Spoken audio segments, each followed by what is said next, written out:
welcome to the Book Fix Podcast, a podcast where we fix lives one book at a time. I'm your host, Cheli. And I'm your host, Yajaira. It's been so long. Oh my gosh. It's been so long since we've actually sat down and recorded an episode together. Mm-hmm. I can't even remember. March? The last one. No. It was when we did I Got Drunk and Saved a Demon, all of those. I don't even remember when that was. Me neither. That's how long it's been. It's funny because in the existence of online, we only hang out when we film this podcast. I know, right? So it's just we haven't seen each other for so long. No, we really haven't. In Ever. between. Yeah. We're not friends. Yes, we are. Yes, we are. We actually have seen each other, but we haven't filmed. Mm-hmm. But now, I feel like now we're more settled. Life is getting less crazy, hopefully.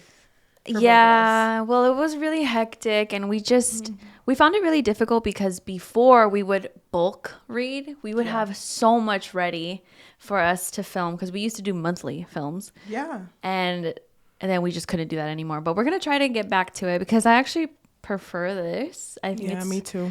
way more enjoyable to actually get to see you and hang out with you. I know. And talk about these books or whatever we're talking about. Well, today we are visiting an old friend. Mm-hmm. An old friend. Yeah, Cheli's already going to cry.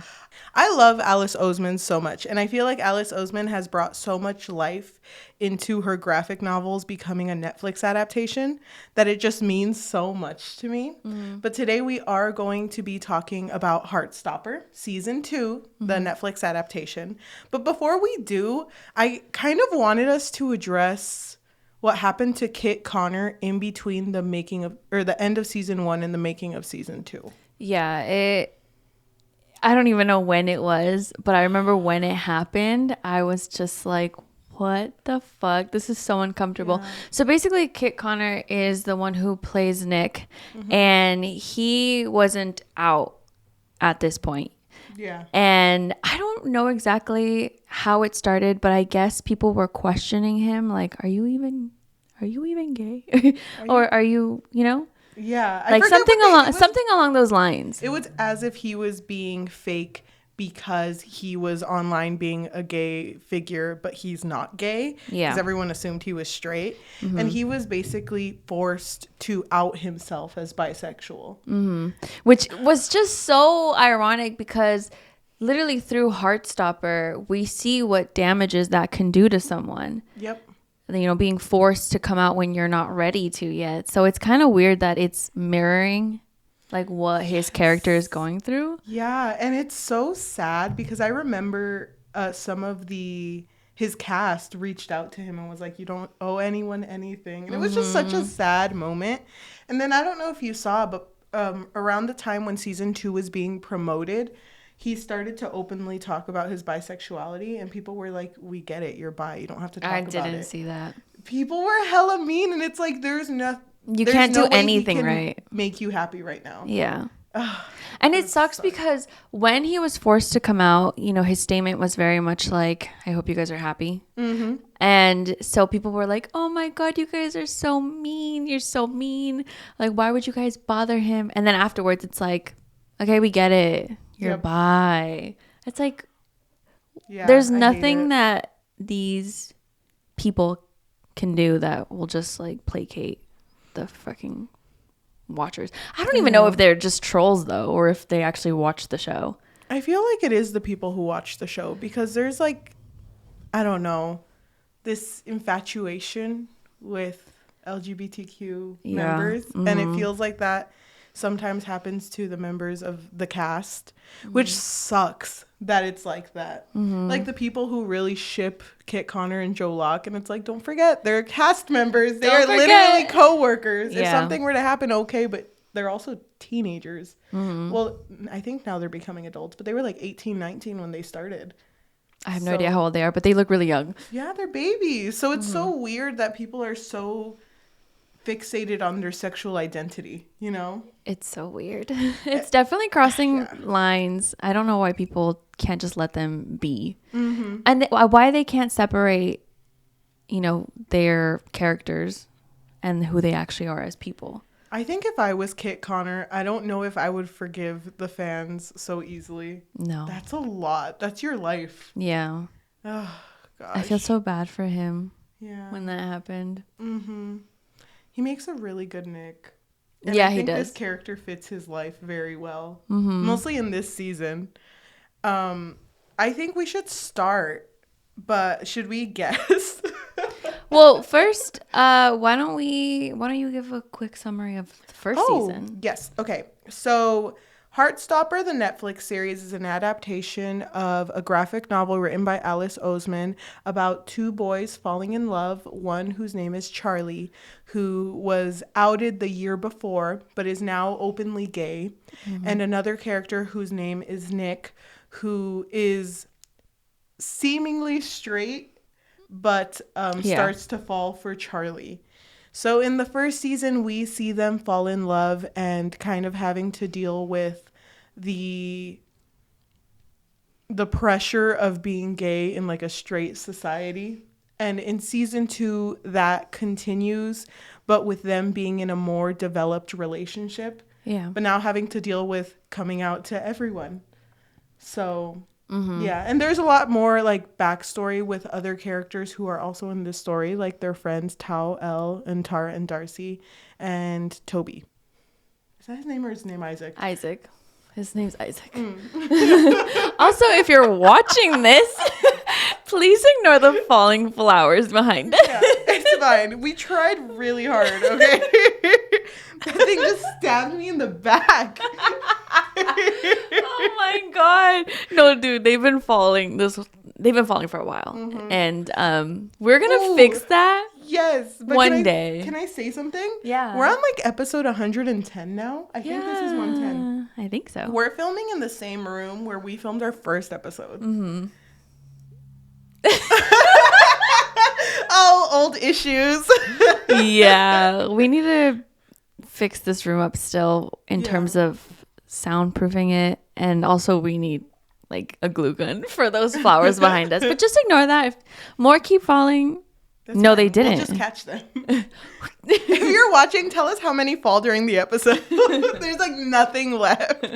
There's no flowers behind us. Okay, so we are going to spoil Heartstopper a lot. So if you are interested in watching this show or reading the graphic novel, I do suggest you do that. For the graphic novel, maybe read up to volume 4. I feel like that's kind of where it's at.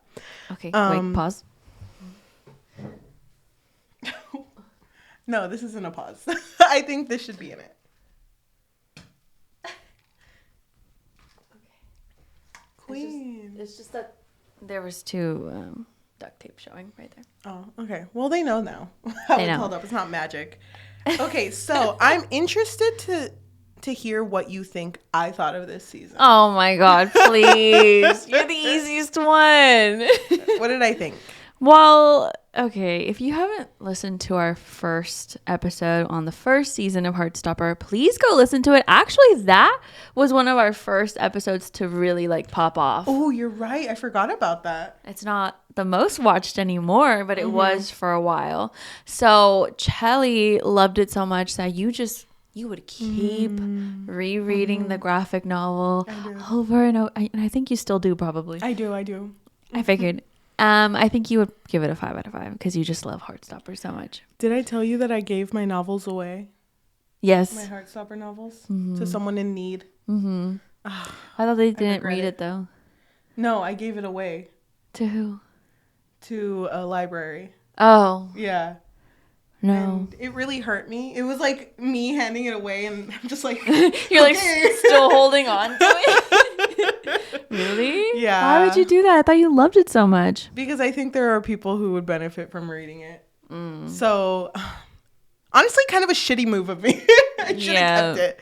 But, that being said... But that is really nice, though. Thank you. That being said, I think you're also going to give this a 5 out of 5. But if you and me sync, I think we're going to be bothered by the same part. There was one part that bothered me where I was like, yeah. I don't know. Okay. Because I have a lot to say about one episode specifically. Do you know which one? Do you want to take a guess? No. I watched these really fast. Yeah, me too. I didn't watch it like 10 times or anything. Oh, I know exactly what you're going to be bothered by. It just hit me. Okay. So why don't we go ahead and start talking about these episodes? And I want to talk more about when they're in Paris. So let's try to speed up through the beginnings. Mm-hmm. So the first episode of season 2 is called Out. The summary is, as his relationship with Charlie matures, Nick considers coming out to Imogen, but it's a lot harder than expected. Okay, so in the beginning of this season, it's not that Nick feels pressured to come out, but I think that he really wants to because he doesn't want to keep Charlie a secret. Yeah. And I think that he can tell, not that Charlie is like making him or, feel a certain way about them not being out to everyone. I think that he just wants to do that to show, that they're together, right? And that they love each other. And so Imogen is one of those characters, one of those friends that he's had that he really trusts. So he thinks to himself, okay, like if I were to come out to her, this is like a big step to him. And I think early on is when he finds out that she has, she just tells him that she doesn't have a crush on him anymore. Because she used to have a crush on Nick. It's over now, though. And she's like, I kind of have a crush on someone else. And I think at this point, Nick is kind of like, oh my God, wait, me too. You go first. I know. And it's because there's a little bit of her saying, like, I won't tell you who I like until you tell me who you like. Mm-hmm. And he's kind of sitting there like, oh, damn. He's right there. He's right over there. But they don't say anything yet. It's not until Nick has like a little party at his house where he invites all of his friends, the Paris squad. So it's Darcy, Tara, Elle, Tao, and Isaac. I keep calling him Isaac. Is it Isaac? It's Isaac. Okay. And they also invite Imogen. And it's kind of funny because they're all sitting there and she's over here like, wow, I love parties. And they're like, tell her. Take her over there and tell her. And it's this really sweet moment because she goes to the restroom, or she asks to go to the restroom. And he's like, yeah, I'll walk you. And he's like, I'm going to do it, guys. Wish me luck. And he goes up there. And it's funny because he's like struggling to even say it. And then she's like, it's you and Charlie, isn't it? You and Charlie, Nick and Charlie. I've read the book. Yeah. She kind of just like says it. She's like, this is about you and Charlie. Oh. But it's really sweet too because she kind of goes like, oh my God, I stole your moment. Yeah. She did feel really bad. She was like, oh my God, no, you were supposed to say it. Here, I'll pretend I didn't hear it myself. I'll pretend I didn't realize that you guys were in love like 5 chapters ago. Dude, I thought it was so sweet because Imogen's not even a character that was in the graphic novel. No, but I actually really like her character. I love her. Yeah. Oh my God. Also, she's so sweet. I just want to bring up right now that I love that anytime someone mentions that Nick is gay, he immediately says, no, I'm bi. I'm bi, actually. I'm bi. Yeah. Okay. I fucking love, oh my God. We needed that. Thing. It's a running on thing. Yeah. It's funny. I was watching it with my cousin, and anytime they would say that he was gay, she was like, they're erasing him. They're erasing his bisexuality. Yeah, but he made it known. He's bi, not gay. He's bi, and he's in a relationship with Charlie. And so Imogen was like, okay, to stay fair, I have a crush too, and I have a crush on Ben Hope. Which Nick was just like, ew. Wait, Ben? I'm sorry. Ben, that bitch. And just to recap really quickly, it was because Ben was in a relationship with Charlie in season 1, but it was very brief, and they were in secret. And he like came on to Charlie like very aggressively at one point, to the point where Nick intervened. Yeah, and it felt like Nick wanted to say something at that moment, but he chose not to because it's not really his story to tell and to like out Ben like that. Yeah. So he doesn't end up saying anything. Which I love that he doesn't out him, right? Because he's like obviously dealing with this himself. So even though it would explain why he doesn't like Ben, he's not going to do it just out of respect. I do also want to bring up that I feel like the show did a lot of a way better job showing Elle and Tao's romance than the graphic novel. Yeah. Because I do remember you mentioning that they were all just kind of characters in the graphic novel. They weren't really like in the front. Mm-hmm. So I really enjoyed that they all have their own thing that they're going through, which I think is really important for mostly like younger viewers to watch. Yeah. So we do see Elle trying to flirt with Tao, and he's just so oblivious. He's so, oh my God. He's just like not even there. But in that first episode, they were like outside, like seeing her art. And I forget what she does, but she ends up touching his face, and it looks like they're about to kiss. So he does have romantic feelings for her, but is just kind of like, nah. I think it's because he values their friendship more than the possibility of them actually, having a romantic relationship together. Yeah, I get that. And I appreciate it a lot. And I appreciate the way that this develops throughout the episodes. But why don't we move to the second episode, which is called Family. This is the episode that kind of goes into the fact that because Nick and Charlie are hanging out all the time, Charlie's grades suck. Yeah. I didn't realize. I know that they had brought it up in the graphic novel, but they painted it so well in the show of like how little he does. Damn. And you can really tell that his parents are just annoyed by it. They're just like, dude, you need to focus on your schoolwork. Maybe see Nick a little less, just a little bit. And he's just like, I do my work, guys. Yeah. I study so hard. Okay, Charlie, tell us what you did last time Nick came over. Okay. Mario Kart, we made out. Things get kind of fuzzy there. All of a sudden, I was at school the next day.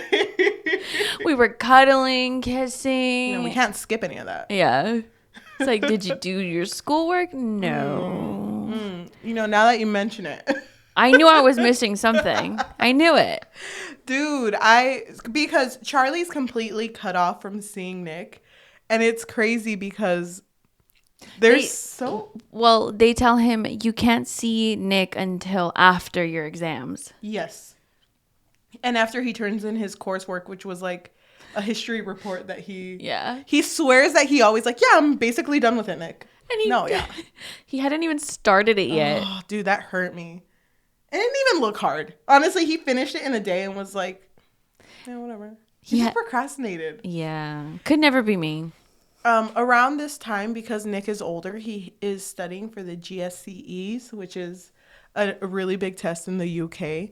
And so they basically, when his year's students are at school, they're just in the cafeteria and they just study all day. And they get seated randomly, and that's your study buddy. And he gets seated next to Ben, which honestly was so great for them.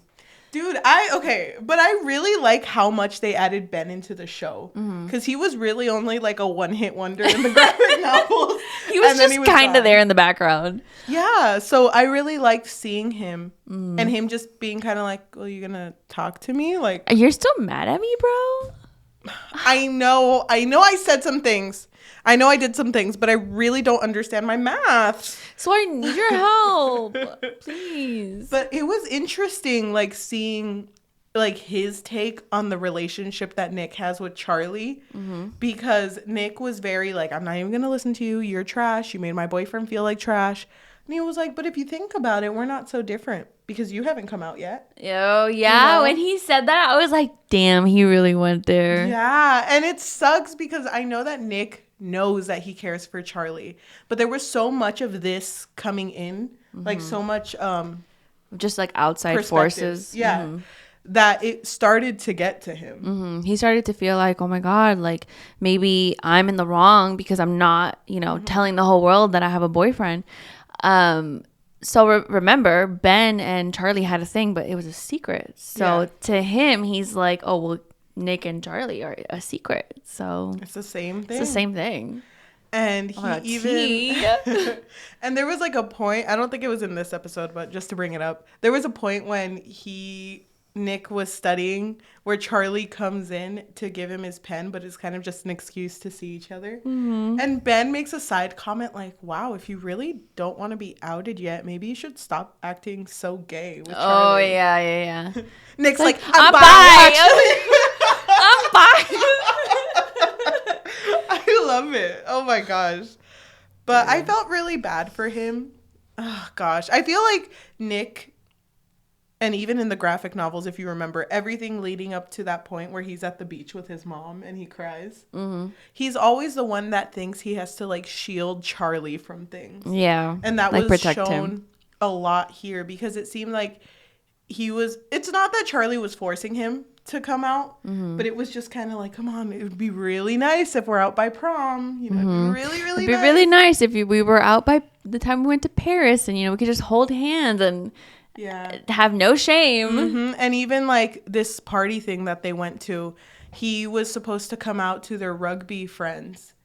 Oh, and he just felt so ill. And it's like, they're right there. And, you know, Charlie at the end ended up pulling him away and was like, no, let's just go home. Mm-hmm. But it feels so shitty because he's just trying his best to be a good boyfriend. Mm-hmm. But you can tell he doesn't feel comfortable enough to come out yet. Yeah, and he was going to come out to the friends that he was closer to. So not like the other ones that were being an asshole to Charlie, but the ones that Nick actually felt like, oh, well, I don't think they would really care. Like, yeah. Maybe. And it's funny because in that episode, which that's now episode 3, Promise. In that episode, I think the teammates he was trying to come out to, they were like, yeah, really glad you and Charlie joined rugby again. I know you guys are just like best buds. I know. He's like all holding something. I'm bi, actually. He's like, buds, we make out. You don't make out with your buds like that. Well, sometimes. I mean. But it's just this constant like back and forth of him trying to come out.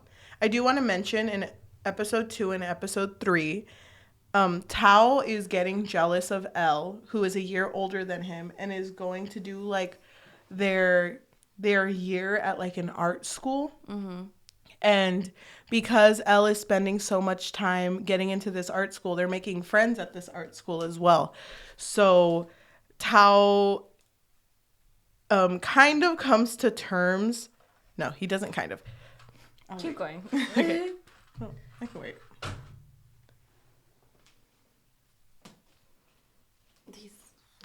So it isn't until he kind of just sits down and is looking at a picture of Elle with her new friends. He's like, I like Elle. I like her in a romantic way. And I'm going to try my best to show her that I like her. So he literally like Googles like how to ask out a friend or whatever. He gets a really fucking haircut. So oblivious. Oh my God.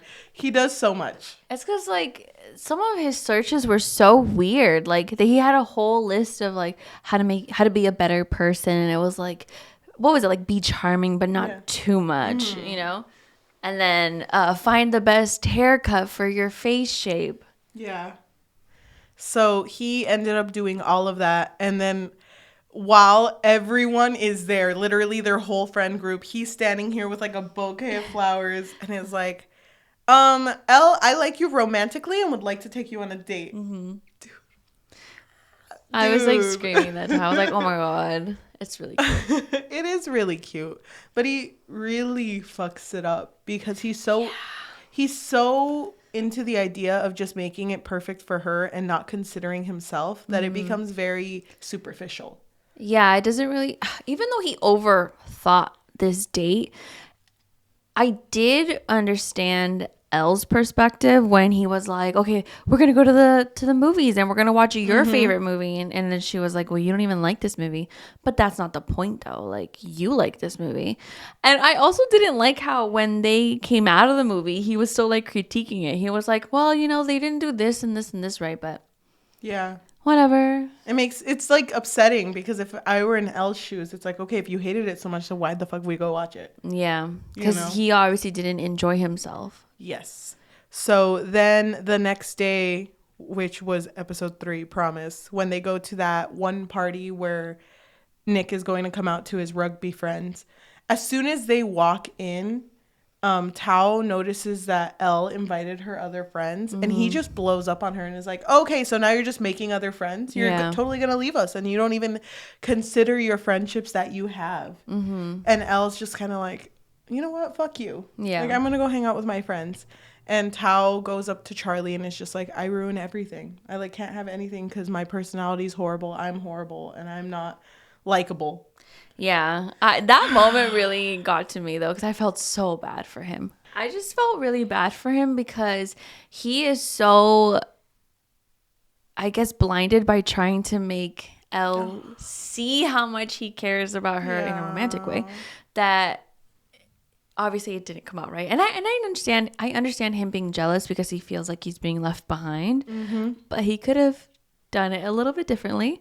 But then when he had that moment with Charlie, I really loved that moment though, because then Charlie was like, no, you're great, you're amazing. And then I don't know if it was this moment when he brings up like, oh no, but it was my fault that you were outed. It's my fault that you were bullied. I ruined everything. And Charlie just kept telling him like, no, that's not it wasn't fault. your intention to hurt me, so it wasn't your fault. You need to know that, right? Yeah. But Tao is just so sad that he ends up just leaving around this time too, because there's so much going on. I fucking love it. With Tara and Darcy. One random day when they're going into school, Darcy is saying something and Tara's kind of teasing her and is like, oh, you're so annoying. That's why I love you. And then it gets really awkward because Tara... I think she said something like, I love that you're so annoying. Something like that. And then she was like, oh my God, no, that was a casual I love you. That wasn't like a serious I love you. And it sucks because Darcy doesn't even say anything. It's just like, oh, okay. She's just like, oh, that's chill. Anyway, let's go. And it sucks because throughout this series... or throughout this season, Tara keeps trying to bring it up. Like, remember when we were standing by the gate? And then she immediately, like, shifts the conversation. Like, oh, my God, you know what? I just remembered. We got to go pick up our outfits or whatever. Oh, are you talking about the thing we said in here? And it's, like, completely different. So that's their issue that they're dealing with. Our next episode is episode 4, which is Challenge. On a school trip to Paris, Nick and Charlie try to keep their relationship under wraps. Elle and Tao reconnect at a museum, and Imogen stands up to Ben. Oh my God, dude. Ben. I felt so bad for Imogen because they were in Paris and she would be like, let's go do this. Let's go look at the Eiffel Tower. I don't remember. Because they're already dating. Yeah, they're together.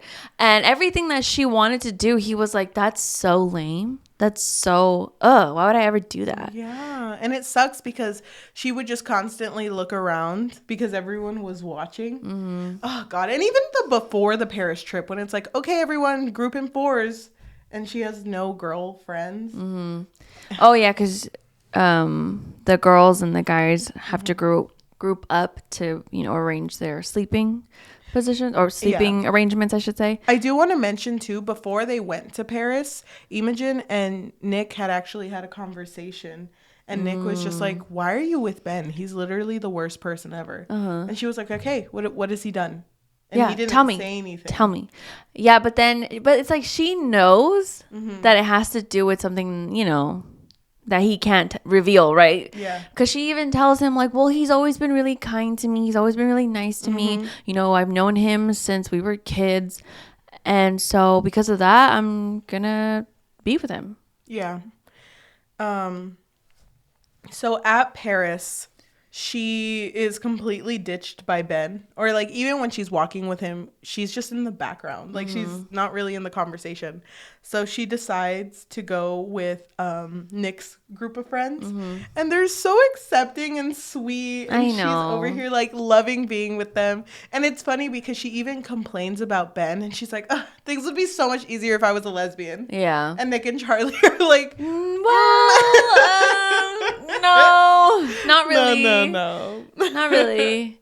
But I do love that the friend group is so accepting. It's very sweet. I think they're all just good people. But at the end of their first Paris day, they're having like all the students are having dinner together on like a long table. And Charlie is seated next to Ben. And it's funny because Nick is like ready. He's like, well, ready. Are they seated? I don't know if they're seated that way, but I think Ben just sits next to him. Ben chooses to sit next to him. Yeah. But it's because Charlie was sitting across from his friends. That part was so awkward because Ben is over here trying to get closer to Charlie. Oh, you could. And Imogen is sitting like across from them, kind of nearby. And Ben is just looking at Charlie and he's like, how are you doing? How was your day? And Imogen was like, You didn't ask me how my day is doing. It's funny because it's like Imogen and Ben have this whole out like breakup scene, and fucking Charlie's there like, just eating my potatoes. Like, No, he wasn't. He was not eating his potatoes. No, he was just kind of like, oh, you're right. He was just kind of sitting. Like it sucked because he doesn't like to be the center of attention, but it's like, Ben, I noticed that you always, like, you have this weird obsession with Charlie. You're always looking at Charlie. Yeah. Like, why are you doing that? And you know why, Imogen. Yes. You know why. And so then she breaks up with him and is like, yeah, I deserve better than you. Like, I deserve to be with someone who cares and loves me. Mm-hmm. And it's funny because Ben is about to say something, but even the teacher's like, shut the fuck up. She's right. Yeah. Queen, pop off. Thank you. Thank you, Mr. Farouk. But she ends up leaving and Nick and Charlie go after her. And then that's where Imogen asks, like, did you and Ben ever have anything? And then before he could even say anything, she's like, you know what? It doesn't matter. It doesn't matter. Yep. But I just really value her friendship with like the friend group and how like much they cared enough to go check on her, because it feels like her character is just someone who's just never checked on. Yeah. So, yeah. I just really loved her character. I think she was like a great, because at first in the first season you're unsure how to feel about Imogen. Both of us were not sure. we're like, I'm not sure, this is a new character, we don't know, but I really do like her character a lot. It's so funny because one of the first scenes that we see with her in season 2 is her revealing to Nick that she got another dog, and my cousin was like, queen. She got what she needed. She needed that friend. I totally forgot about Charlie's eating issue. Oh, yeah. So Nick realizes little by little that Charlie never eats. Anytime they go anywhere where there's food involved, he kind of just like picks at his plate. And then sometimes when he like invites him to breakfast, Charlie always conveniently already ate. He's like, oh, I already ate at home. I just had breakfast like 10 seconds ago. And it was even when Nick would be in charge of cleaning up, he would pick up Charlie's plate and notice that it was full too. So he was picking these things up, and there was a point where he even looked up eating disorders because he was very worried. But he didn't say anything. So there was also this moment when they took a group picture and he zoomed in, and Charlie was the only one that had a full plate at that point. No one else had a full plate. It's kind of interesting how like so many of these scenes like are frame by frame what happened in the graphic novel, because there were so many things that were said that were in the graphic novel that were like that. Like the whole ice cream scene with the, I noticed you didn't eat. He's like, yeah, I ate. Oh yeah, you're right. Yeah, I like that. I like that too. To move forward, all of this is going on. So much fucking drama and tea. But just like another thing, just another issue to put on top. When Nick and Charlie are alone in their room, they get very touchy, and Nick ends up accidentally giving Charlie a hickey. Oops, he didn't mean to. Oh my god, that was so funny. He was like, I don't even know how to do that. I didn't know I could do that. How to do that. What happened? You know what's funny though? It's because, okay, Charlie was in the bathroom. He calls Nick in. He goes in there. They're both in there, and he's like looking at the hickey. And then Tao opens the door, and he looks at the hickey, and he's like, the way that he reacted, I was like, wait, does he even know what a hickey is? Because he looked at Nick, and he was like, oh, just for that?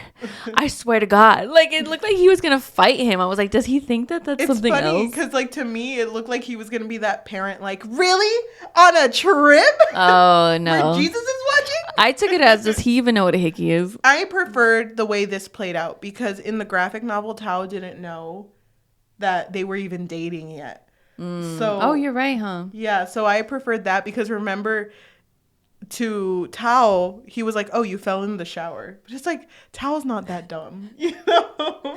Well, he's but a little... I preferred that because everyone already knew that it was Nick in the friend group. But it really sucked because when when Charlie ended up going out, they blamed it on the other gay person who's on this trip, whose name is James, who actually has a crush on Isaac. Mm-hmm. And it sucks because James is like, he's denying it, but it's really hard to deny to a bunch of teenagers, you the only gay person and the other only gay person. Yeah, so to everyone else, they're like, there's nobody else here who's gay, so it has to be these two. I thought it was kind of funny that James goes up to Charlie and it's just like, I'm sorry, but it wasn't me. Oh wait, you would know that. You would know that it wasn't me. I thought it was really sweet. Yeah, I really like James. And then, so they end up going to the Eiffel Tower, and because it is a school event, they do have to fill out like a worksheet right outside of the Eiffel Tower, and they get paired up. So James and Charlie get paired up together, and you know, teenagers, they're like, ooh, they're gonna kiss. And it's funny because James is just kind of like, no, it's okay, I'm used to it. But it wasn't like Isaac, right? Like, it wasn't Isaac. Yeah. And he's like, he's chill, and I'm glad that both of them don't have any hatred towards each other, because they're just kind of like, it is what it is at this point. And Nick, of course, gets grouped with Ben. Just his luck, honestly. Dude, I fucking love the conversation that they have, though, because of the drama it adds. What was the conversation again? Ben basically going like, you know, if I had more time, Charlie would have liked me. He was like, Charlie really liked me. Mm-hmm. And then you just swooped in and took him from me. I just needed more time. I needed more time to figure myself out, even though he's not out yet. Yeah. To him, he was like, maybe I just needed more time and I would have come out because he liked Charlie. Yeah. But he was under the impression at this point that he had the ability to win Charlie back. Yeah, which is so weird. I don't know why he thought that. I don't know. His view on like romance is so weird. Mm-hmm. But I mean, him and Charlie were together for a bit. Mm-hmm. So maybe he just thought like, this is the only guy I've been with and we had something very special. But, and I can win him back. No problem. God. I felt it was so weird. But like I said, I'm glad Ben's in this show and he's not just in the background. He's still... Yeah, he's still stirring the pot. He adds a lot of conflict. So I agree. I'm glad that he's not just, what did you say? One hit wonder? Yeah. They added one of my favorite scenes when they're at the Eiffel Tower, and one of the students asks Charlie like, hey, so who gave you that hickey? Was it Nick? Mm-hmm. And Nick's like, yeah, what if it was? Are you jealous? It's like, man, I'm not gay. I'm not gay, but... Bye, actually. He's like, I'm not gay, but I mean, Charlie's kind of cute, I guess. If he wanted my number, like, here it is, but I'm not gay or anything. Bye, maybe. I don't know. He should have been like, he didn't ask me if I was gay. I'm not. I'm actually bi. It's kind of rude of you to assume, actually. Way to out me like that. Like, goes in circles. Just keep it going. He's like walking away. Why did they even ask me that? I'm not gay. I don't even know. Dude, I think this show, because remember, Tara and Darcy are kind of in a weird situation because Tara has said, I love you, but Darcy's kind of denied it. Mm-hmm. And Tara's birthday is She's just avoiding it. Tara's birthday is coming up while they're at Paris, so Darcy is planning a huge party. And the way that she painted it was like, it's going to be special for you. Because she deserves the princess treatment. Yeah. Which was really sad to me because Tara did not seem like she was enjoying this at all. She didn't want a party with alcohol. Yeah, she didn't. And I think this book was better in painting that. Like how shitty of, like, for you to do that when you have to have a conversation with your girlfriend. Mm-hmm. So the party happens, and at the party, they play Truth or Dare. Mm-hmm. And when Charlie is picked, actually, shout out to that scene where Tao has to fucking kiss Charlie. Oh, I know, right? He didn't even care. He was like, come here. I know. We've been waiting for this to happen. I can't. He's so cringy. I know. He crawled over and Nick is just like, oh. He's like, I know. Please don't. Please don't. But at this point, Tao and Elle are already like solid too. Mm-hmm. Because they're already dating. They kissed at the Louvre. But the Louvre. Oh my God, French speaker here. That was not even right. No, you did. Whoa, French listeners, please don't hate me. Who's that fluent French speaker? Anytime Nick would speak French, I was like, damn, I don't know what he's saying, but it sounds right. It sounds right. It's funny because he got hate for his, not hate, but there was like a running on joke because there was a video of him just going like, bonjour. Oh, yeah? Yeah, so then like the cast members all started a group chat and they called it the bonjour chat. That's funny. I didn't hear about that. But they do play Truth or Dare, and Nick is dared to kiss James, and he doesn't want to. Mm-hmm. Or sorry, Charlie is dared to kiss James, and he doesn't want to. So then Charlie asks for a truth, and they're like, okay, well, who gave you that hickey? And then he's like, you know what? Never mind. I will do that dare. Mm-hmm. But then Nick looks over at Charlie, and they hold hands, and Nick is like, I know who did it. It was me, because we're dating. Mm-hmm. And I like how everyone in that room, because in the graphic novel, it was like, oh my God, you guys are dating. I knew it, and stuff like that. But everyone in the room was just kind of like, oh my God, I knew it. Like, you know, like very quiet. And then they're like, would you like us to keep it in this room? Or it's like, no, we're okay with telling everyone. Yeah, but then there was also that other, like, I think it was like a duo where it was like, he doesn't even look like he's gay. And then he's like, I'm bi. I'm bi, actually. I'm bi, actually. I'm bi, comma, actually. He says it so much, dude. It's funny. I know there's going to be a compilation of all the times I'm bi, that he actually. corrects people. I know. I love it.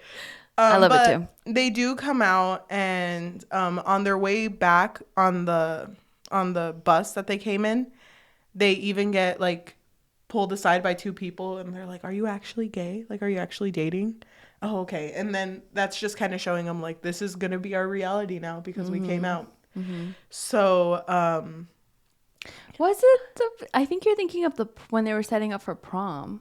You know what? I think I am, because that's when Nick makes an Instagram post. Yeah, because it's not until after the Instagram post, which is kind of interesting, because does that mean that nobody said anything in that room? I don't think so. I think which they is really kept so it sweet. Kept it quiet. I know. Well, they were all good company. Harry tried breaking in and was like, come on, invite us to the party. I swear I'm not homophobic. Pinky swear I won't say anything homophobic. And if I do, I'm drunk. It doesn't count if I'm drunk. And it's funny because Charlie just goes like, no. And just like shuts the door in his face. Freaking love that. He had no hesitation. He just shut the door like, nope. Dude, I feel like people forget that Charlie's just as capable to protect himself, like, alone, you know? So him having moments like that that just show like the type of person that he always is. I fucking love that shit. Yeah, well, I feel like there are a lot of moments where he is portrayed as more like frail, though. Yeah, you know what I mean? But I feel like that kind of plays into what he doesn't want, because when him and Nick finally have a small conversation, not their big conversation, about him having an eating issue, because that's how he kind of paints it. He doesn't say disorder.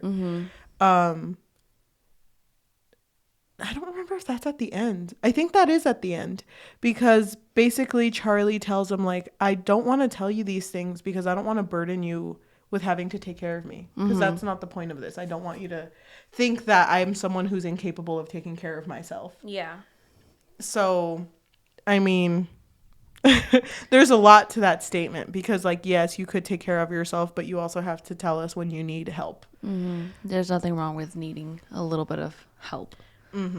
So then they make that Instagram post, and basically I think it was Nick who posted it, and I don't remember the caption, but then everyone was commenting like, oh my god, so cute, love. But then there were those other people who were like, wait, you're gay? Yep. Wait, what? You're gay? Because there was a lot of comments that he was scrolling through. And then afterwards, so Darcy, Tara, oh my god, what was that other girl's name? Sarah? Sarah? Zara? Yeah. Zara and Elle, they were kind of in charge of setting up for prom. And so they texted the whole group, and they were like, hey, can you guys help? Because we're really running behind on, setting up. And so everybody is there, putting things together for prom. And as the Charlie, I think, is like putting up balloons and Nick is with him helping him, that's when two friends go up to them and they're like, so is it true you guys are together? Like together? And Nick is the one who's like, yeah, we're together. Yeah. And they kind of like, see, I told you. And it's just like, oh my God. So that's when they realize like, oh my God, this is going to be what we have to deal with for a bit. Yeah. So this prom that they're helping set up for, the reason that they're setting up is because Tara and Darcy, well, it's mostly Tara, was given the responsibility to set up for prom. And Darcy and... No, it was Zara. Zara? Zara had the responsibility of setting up, because remember she went into the classroom and was like, oh, I really need help with this prom, can you guys help me? And it really feels like Zara and Tara. I hope we're saying her name right. I have no idea, I don't remember. But both of them, they're really kind of running this whole thing. But then they realize that they're not going to have enough time to finish, so they call the Paris squad, all their friends, to come help. And Darcy doesn't show up. Like, Darcy doesn't show up to come help. And at this point, Tara's, like, texting her, like, you know what? I don't care if you don't come right now, but I really hope you come for prom. But then she, like, notices she doesn't answer even later the day. She's like, I'm scared. Well, her messages aren't even sending. Oh, they're not even being delivered. So she doesn't know what's going on. But it turns out that Darcy comes from a not-so-great home because her mom's not accepting of her being...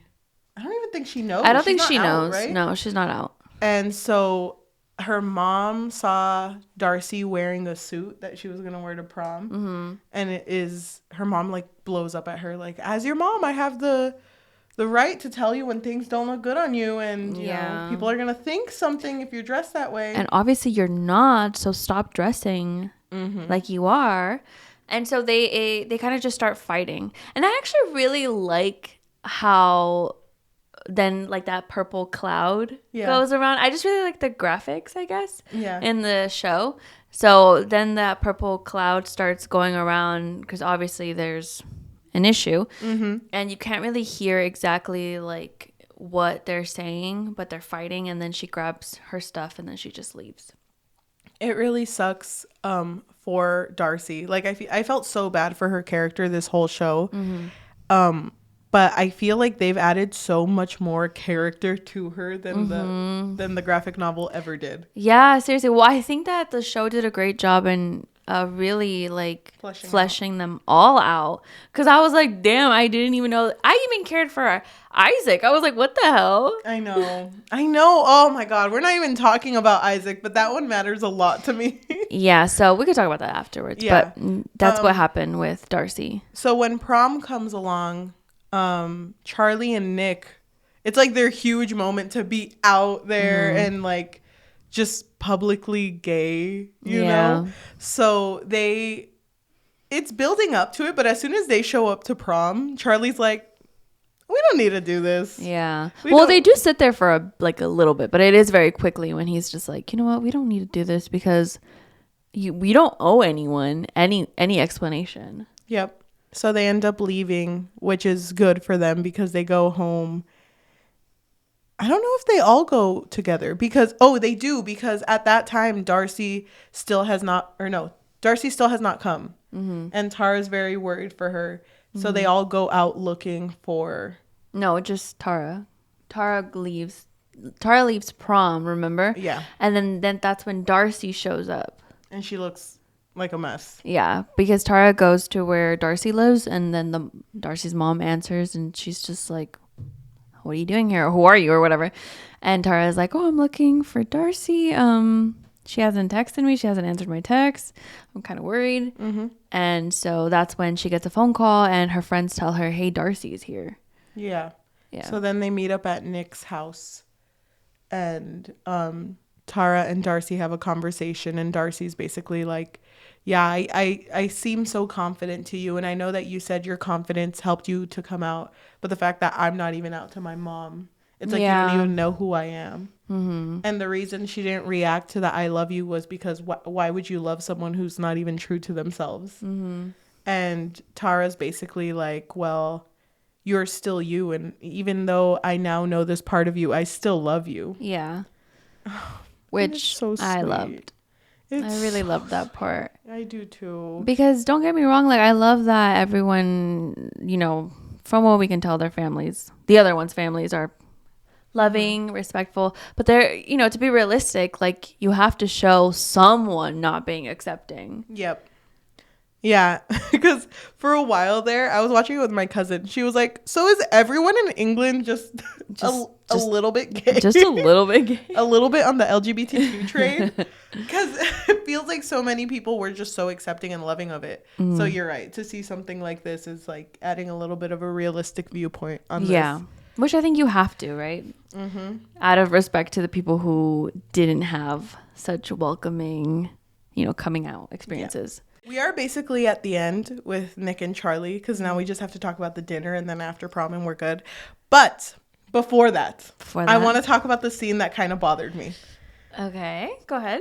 So the scene that bothered me was at Elle's art show afterwards when Nick and Charlie walked out and Ben was there and Ben tried to talk to Charlie. Do you remember that scene? I do remember that scene. So Ben came with... And by the way, this art show was like a queer art show. So everything that was being presented was just queer art.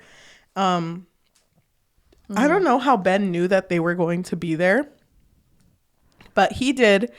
And he goes up to Charlie and is like, I really, really want to talk to you. Well, also, he's been relentlessly texting him over and over and over again. And Charlie has not responded to any of his text messages. I don't think he told Nick about it. No, I don't think he did. So he is like, Charlie, why are you avoiding me? I want to talk to you. We need to talk. And Charlie's like, nah, you know what? No, I'm good. And he's about to walk away.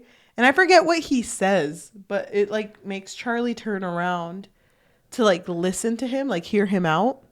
I think it's the fact that Ben said that he's not going to be there next year and he's leaving soon. Oh, yeah. Right? So he basically says that he's really fucked up and there's so much in his life that is so like kind of contributes to the way that he is.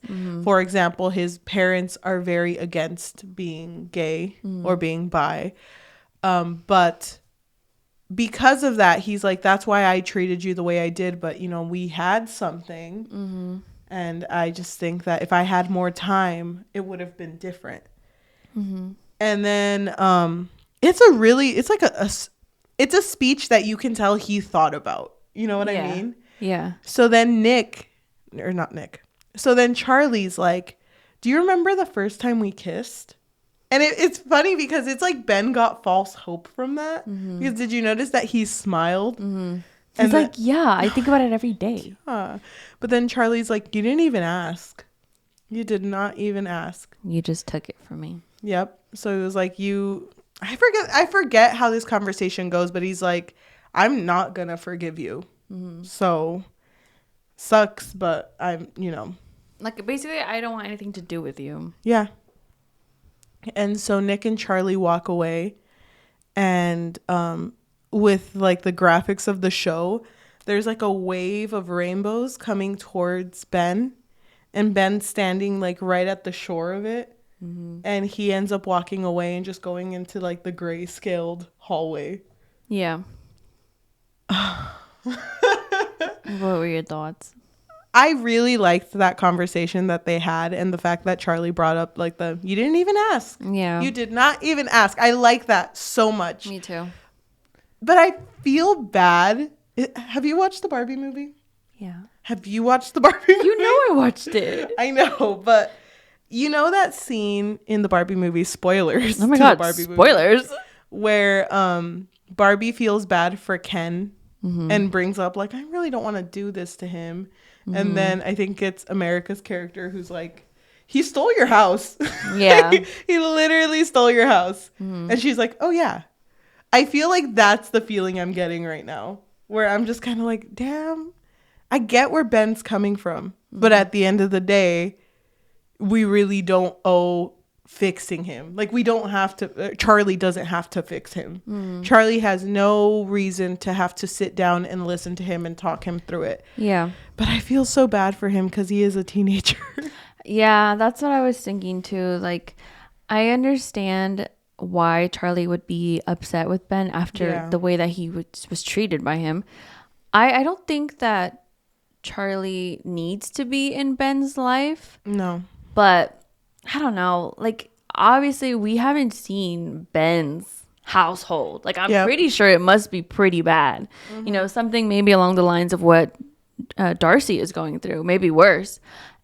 So I do think that maybe that might be fleshed out more in season 3. Maybe if he sticks around.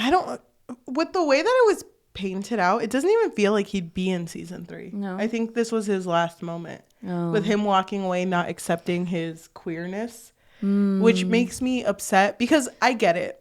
There are people who don't accept it until way late in their lives or who never accept it. Yeah. And he might be one of those people. It just makes me sad that there are some people online who are like, yeah, fuck him, bitch. Yeah, he's such a stupid bitch.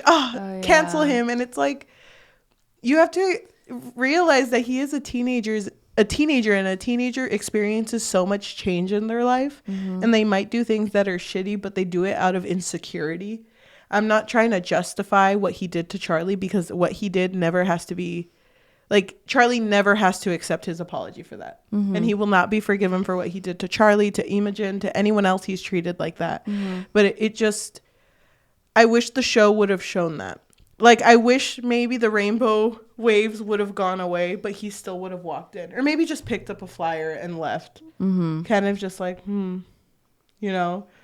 I kind of wish that there would have been a moment of realization of like, damn, I just pushed people that I actually cared about away from my life. And I'm stuck with people that make me feel bad about myself. Like, that's kind of what I wanted for him. But even if it was just a little moment of him and Harry talking and Harry saying something homophobic and him being like, leave him alone. Yeah. You don't have to treat him like that. Anything. Like, just. Because they redeemed Harry. Remember in the Nick and Charlie novella? They even talk about, like, yeah, Harry's accepting now. He's just kind of annoying. Yeah. Like, why is it that Harry gets to have that? And Harry literally used a slur. But then Ben also manipulated Charlie for a very long time. But it's like, I don't know. Ben's still growing up, and I feel a certain way about him. Like, I just wish he had a different ending. But it is true to life that some people just don't change. And some people are just always going to be, I guess, in the closet, you know? I think it's because I like Sebastian Croft. Like, the guy who acts for him. Oh, yeah? I'm so like, he's so sweet. Yeah. But, yeah. But even in the novels, if this had happened in the graphic novels, I do wish that we would have known a little more about Ben. But maybe the point of it is that we don't have to know everyone's backstory. Yeah. Like, they're still a shitty person. So you don't have to include them in your life just because they had a bad upbringing. Yeah. They're very mature at that age, Nick and Charlie, for they are. to push away from that. Which it kind of surprises me sometimes. Like, I have to remind myself, oh my God, they're really young. Yeah, they are. They're still in high school, and they're experiencing a romance that is so, like, mature and intense. It's a lot. There is something that happens before. I know it's after prom. Okay, so after prom, Nick and Charlie are sitting together, and that is when Charlie and Nick finally have a conversation about Charlie's eating disorder and the fact that Charlie self-harms. And Nick has a very emotional moment where he's just like, no matter what, can you please just tell me? Yeah. Like, when you're feeling the urge to do this again, or if it's going to happen. And Charlie, who is a mess, he's like a crying mess. He's like, I don't want to be a burden to you. And they hug it out. And it's so sweet. Like, it's such a bittersweet moment. Yeah. I like the part where they pull away and Nick's kind of just like, oh, I love your hair. I love your eyes. Oh, I love that part too, where he was pretty much just saying like everything that he loved about him before saying I love. And he wanted to say you, but kind of stops himself. And then something happens and Charlie's pulled away. But there was like that moment of like about to say it.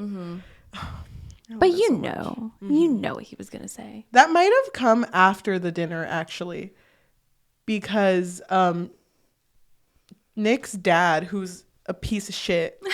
Yeah, he is. Comes to visit Finally. Well, they actually saw him first. They saw him in Paris first. For like 2 seconds. For like 2 seconds because he's a busy man. But then he was like, don't worry, son. I'm going to be there soon. And then he ends up going for dinner, which we didn't even mention Nick's brother, who's also kind of a piece of shit. Yeah, he is. So they all have dinner together. And what was his brother's name? David, which is Nick's brother.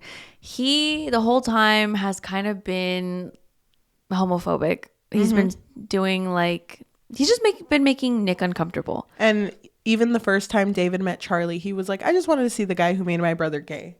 Yeah, who turned my brother gay. I was bi, like, actually.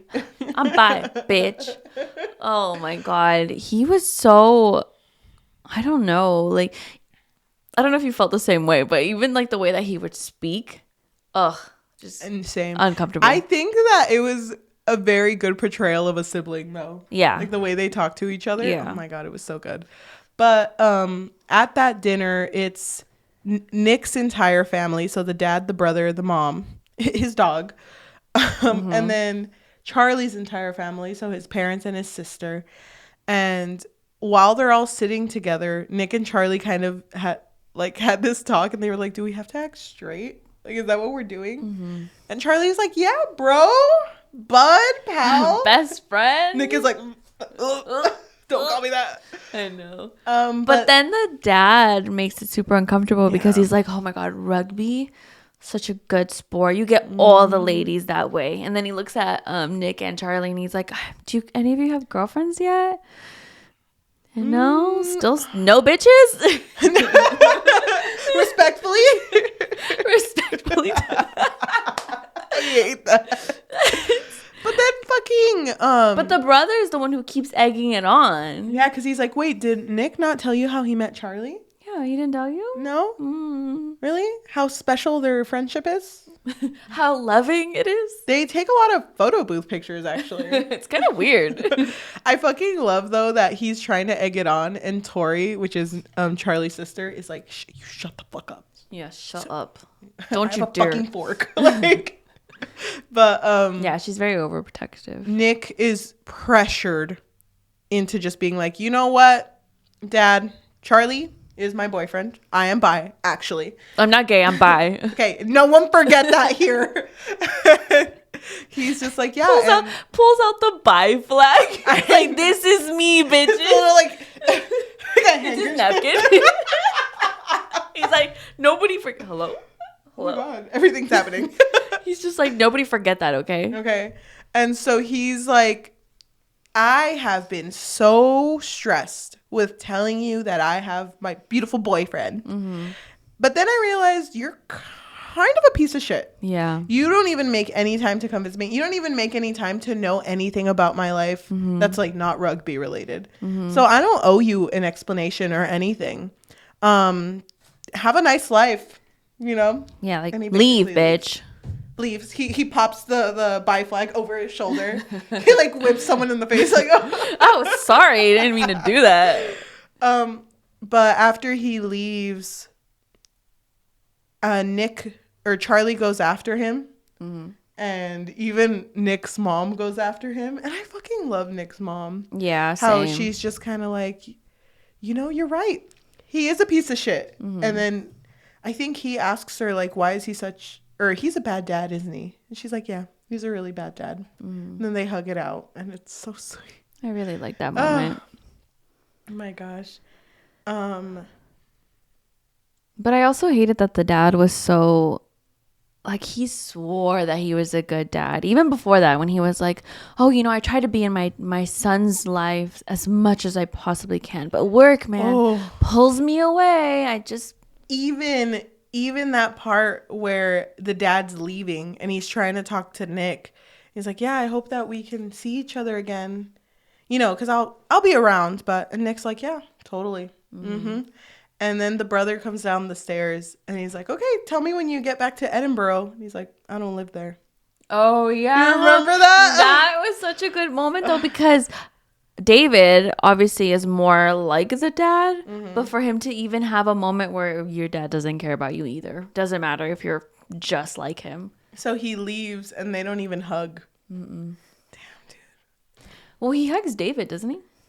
I think he does, but he doesn't hug Nick. Yeah. Because Nick is standing with his arms crossed. He's just like, ready to be like, I'm bi, actually. I'm bi, not gay. So if you tell your friends, tell them I'm bi. Yeah. Don't erase me. But after that is when the prom happens, and then they have the talk about the eating disorders and the self-harm. And because also he didn't eat anything off his plate. Yeah, he didn't. This entire season ends with Charlie opening his phone and just opening his messages with Nick and writing I love you and like his thumb hovering over the send button. Oh yeah. Isn't it funny knowing what happens in the graphic novels? Because I've seen people online who are just like, we're supposed to wait now? It's like, no, read just it. read it. Read it. So that was all of season 2. That was all of season 2, but we didn't talk about Isaac. Oh, yeah. Isaac matters so much. Isaac is actually, he's supposed to be Alid, which is the third best friend, but for some reason they made him Isaac. I don't know why that changed. I don't know why either. But the story of Isaac is very similar to Alid because while all of the romances are happening around him, he's just kind of always reading a book. Mm-hmm. He's just to himself, is a very supportive friend, but would rather be alone. Yeah. Or reading a romance novel. And when he sees his friends like hugging or kissing or anything, he just kind of looks and he's like, okay. Is that just something you do for fun? Are you gonna keep doing that? That's actually kind of gross. I just put on my chapstick. You want me to ruin it? Mm-hmm. No, but he's like, and he does. He realizes that when he watches people kiss, he doesn't feel anything. Mm-hmm. And he reads so many books about romance and falling in love that he would assume that he'd know what it feels like, but he doesn't. So when James has this crush on him, he finds an opportunity to be able to kiss James. But even after he kisses James, he feels nothing. Yeah. And so James takes it the wrong way for a bit, but then it's just kind of like, you know what? That just means you haven't found your person yet. Mm-hmm. But it doesn't, that like answer doesn't satisfy Isaac. Mm-hmm. And I like this part because he was hanging out with his friends. So when he reaches his friends, they're like, ooh, how is James? Did you guys kiss? Did you guys do this? And he like blows up. He blows up. I was like, damn. Valid though. Like I thought that was valid for him to be like, fuck you guys. Well, fuck you with Nick being bi. He could have done it in a different way, but sure. I thought it was valid only because him being asexual, which is something he had to figure out in this season, that's something that's very not talked about and not really understood. Mm-hmm. So I do kind of agree with him being like, he's never really the friend that they focus on. Yeah. And I know that he's like, just because I don't have my own drama going on. Yeah. And I really like that was brought up. Mm-hmm. Like, I felt like that needed to be heard. Mm-hmm. I just kind of wish that Tao and Charlie would have pulled him aside and talked to him, though, because they're supposed to be the 3 best friends. Yeah, but they didn't have that moment. No, they didn't. Charlie and Tao I think they had really good like friendship moments, but I feel bad that Isaac didn't really get one. No, he ended up figuring out about his asexuality by reading a book, which is great. And he also met someone who was asexual too, which is great that he was able to find out. But I kind of wish that someone had talked to him, but no one ever did. Ugh. Poor Isaac. Just getting neglected left and right. You know what's another friendship that I think this show did perfectly? Fucking Tao and Nick. Because in the graphic novel, they were always butting heads. Mm-hmm. And it felt like anytime Nick tried to talk to Tao, Tao would get mad and leave. Mm-hmm. Because he's a jealous person. That's why. And he was not aware of Nick and Charlie dating in the graphic novel, but he was in this one.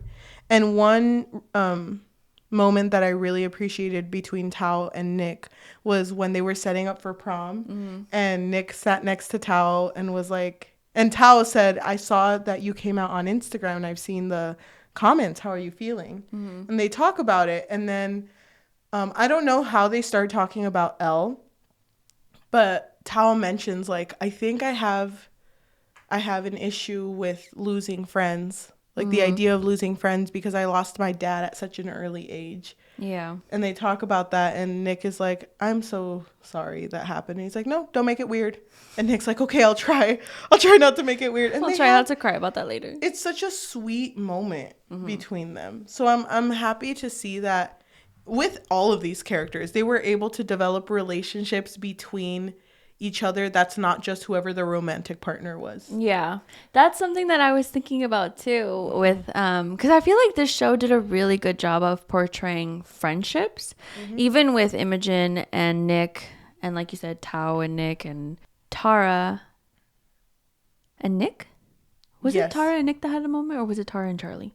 Tara and Nick, because he was thinking about Charlie and she was thinking about Darcy. So all of these friendships I really, really appreciated. I thought that they did a good job at showing that, because I just think about, like, this would have been so awesome to watch when we were, like, in high school. So yeah, I really appreciated that. I'm not sure what my point was, but I just really liked that. Liking the relationships between characters that are not just romantic partners. Yeah, I did appreciate that. I'm really happy with where the season ended. I feel like season 3 is gonna fucking slap. I'm so happy that this show's getting so much traction too. Yeah, like it's so big, and I can't imagine this getting big when we were younger. It feels like this is the time where like media like this is slowly getting more traction. I don't know if you remember, but like the movies that were LGBTQ when we were younger, they always played up the gay stereotype. Yeah, and always. It was like times 10.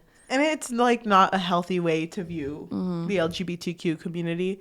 So seeing like very different people come together and like find their sexual identities. Because even Imogen had a moment during prom when she looked at Zara. Yeah. Because like, she seemed really impressed by her. Yeah. Because Zara immediately said, like, oh, I'm bi. So I'm bi, actually. Yeah, she had that moment. Because Imogen was like, see, I'm not the only token ally. Because she was right next to Zara. But Zara was like, yeah, you are. Yeah. So I like that, like, we're slowly seeing people who are already at the stage where they're out. People dealing with, like, how do we solidify a relationship? How do we start a relationship? How do we handle when one family isn't accepting and one is? I like all of those conversations. And then also with Imogen, maybe realizing like that sexuality is a spectrum, like, or if she stays straight, like that's okay too. Yep, I think so too. I wanted to say something. Hold on. Do you remember the first time we talked about Heartstopper on the podcast? We had mentioned that we liked it because it felt like it was just a feel good. You said that, but yeah. Well, it's neither here nor there. Like someone in this podcast said it. I remember. No, I just remember that you would bring that up a lot because with Heartstopper's like criticism, people would say like, well, there's really no conflict here. And so that's why we brought that up. And even go ahead. I just wanted to say we brought that up because you enjoyed that it was just like a feel good read, but the show itself added so much more to it. Yeah, it did. And it's to correct myself. The relationships are very feel good, but the situations that these people are in are very realistic. So I like that it is the way it is because I feel like all of them are very good people. What are you gonna rate this? Are we there yet? We're there. We didn't even talk about the teachers' relationship. Oh yeah, the teachers. Oh, that was another thing that I did appreciate was that I forgot their name. Mr. Farouk. Farouk? Was it the one that with the beard? Okay, so 2 teachers went and chaperoned them during their Paris trip, and they were both gay. But Mr. Farouk mentioned that he never really, because he wasn't out when he was younger, so he made a comment like, oh yeah, they're going through these experiences, they're going through like a beautiful love experiences, but he didn't get that chance when he was younger because it wasn't until later in his life when he came out or when he realized that he was gay. I'm not sure. And so I also liked that part, was that they showed someone who didn't come out until later in life. Yep. Because everyone else is a teenager, but for him. What was the name of the teacher he is dating? Starts with an A. It's Ajayi. It's this, but I don't know how to pronounce it. Mr. Ajayi? Mr. Ajayi? Yeah, something like that. Yes. I do appreciate seeing someone who didn't have the chance to come out. Mm-hmm. And Mr. Ajayi is so sweet. I know. I love him. It's funny because at prom, the rugby coach is there standing next to Mr. Ajayi and is like, why don't you invite Mr. Farouk? Yeah. Tell him we need more chaperones. And it's funny because he's like holding his phone and she just keeps going like, He's like, no. But Mr. Farouk ends up coming to prom. It's very sweet. Mm-hmm. Oh my gosh. So I really love that part of the show too. Mm-hmm. And I'm glad that Mr. Farouk, because he was about to shut it down and be like, that was a mistake. I should not have done that. Mm-hmm. But Mr. Ajayi's like, well, maybe next time we can do it differently. Maybe drinks and dinner? Maybe? Yeah. That's such a healthy relationship. Mm-hmm. Overall, I think season 2 was a lot better than season 1. Mm-hmm. Now knowing the characters, they were able to explore more with like issues that they would have. I'm most likely gonna watch season 2 again. Oh, I'm surprised. I've only seen it. I'm surprised you're not watching it I've right only now. seen it 1.5 times, which honestly, that's not enough for me. No, I don't have any time to watch it, but I'm gonna make time. You have to watch something else. No. Yeah, you do. I'm gonna give this a 5 out of 5. I'm not even gonna explain it. I just feel bad for Ben, though. I do feel bad for him, but I know that, you know, I get where everyone is coming from, but it feels weird to cancel a teenager that is dealing with a lot. Mm-hmm. I hope that someone does come into his life. Like, I hope, because he said he was going away, which, by the way, was very out of nowhere. But I hope if he were to come back, he's a little more open. Mm. You know what I mean? But who knows? Who knows how it's going to end up? I'm hoping for the best for him, too. Mm-hmm. I would also give this a 5 out of 5. Mm-hmm. I really enjoyed it a lot. I agree with you. I think season 2, season 1 was really good. Trust me. We both gave it a 5. Yeah. But I don't know. The way that they just really fleshed out the characters, their relationships, the friendships, and just everything. Mm-hmm. I just loved it so much. I would rewatch it again. I don't normally rewatch things, but I would rewatch that again, definitely. I'm so glad you liked it. I do want to say, though, giving it a 5 is because it's a show. I don't think this 5 compares to my 5s of, like, the books I've read. Yeah, same. I would agree. I do want to say that. Last year, Heartstopper was very close to winning Book of the Year. Yeah, what won? Book of the Year for me, I think it was The Swollen Kingdom. Mine was Under the Whispering Door, Oh. I think. Wasn't it Under the Whispering Door? Yeah, it was. No. Which one ended up winning? Because I had 3. I had that one. These Hollow Vows was very up there. It might have been These Hollow Vows. No. Oh, you know what? Was it this? You know what? It doesn't matter. Go check the episode. But just know that Heartstopper, it's so consistently in this show that I want to say that I don't think it's going to get Book of the Year this year. Just saying. Well, it's the show. I know. Us giving it a 5 is not going to connect to the graphic novels, is what I mean. Yeah. Oh, yeah. Okay, I get you. Mm-hmm. Okay, but that being said, I think that's it. That's it. We've been talking forever, so let's close it up. Thank you so much for everyone who is listening to us in audio form, whether that be Spotify, Apple Podcasts, or Amazon Music, or anywhere you get your podcasts on. Thank you so much. If you can leave a rating of 5 stars, 5 specifically. 5, please. And a review. Tell us how you feel about Heartstopper, how you feel about our show. That would be really great. Mm-hmm. And the more that we get rated, the more that we are recommended to other people. So it would really mean a lot. Yeah, and if you want to also just tell your friends, family, loved ones, everyone about us, the best type of exposure is through word of mouth. So that helps a ton. Thank you. Mm-hmm. If you have extra money, like $5, well, what can they do? So we did make a Patreon, and for the moment, it really just serves as a way for our listeners to really let us know that they enjoy our content, enjoy what we do. You can find us on patreon.com/bookfix. And if you are watching us on YouTube, hi, you can see us again. It's so weird putting a face It's to so the crazy, voice. huh? Thank you Please so much. ignore all the flowers that have fallen. Yeah. And all of the duct tape behind us that we tried to keep the flower. We tried to use duct tape to keep the flowers on the board, but it didn't work. Honestly, we should be recognized for putting this up in the small amount of time that we had. We really did. We were worked really hard yesterday. We just came up with this idea like not even a week ago. Yeah. Thank you so much for those of you who are watching us on YouTube. If you can, like, comment, subscribe, and hit that notification bell because we do post every Tuesday and Thursday. Thank you. If you would like to support us on social media, we do have an Instagram at the Bookfix Pod, THEBOOKFIXPOD. And we also have Threads is the same thing. Oh, Threads is the exact same one. And TikTok is at the Bookfix, THEBOOKFIX. Thank you. You should follow us there. We're pretty active on TikTok. Yeah, and we also have a Goodreads and I think Storygraph as well. Yeah, just look up the Bookfix. You'll find us. I think that's it.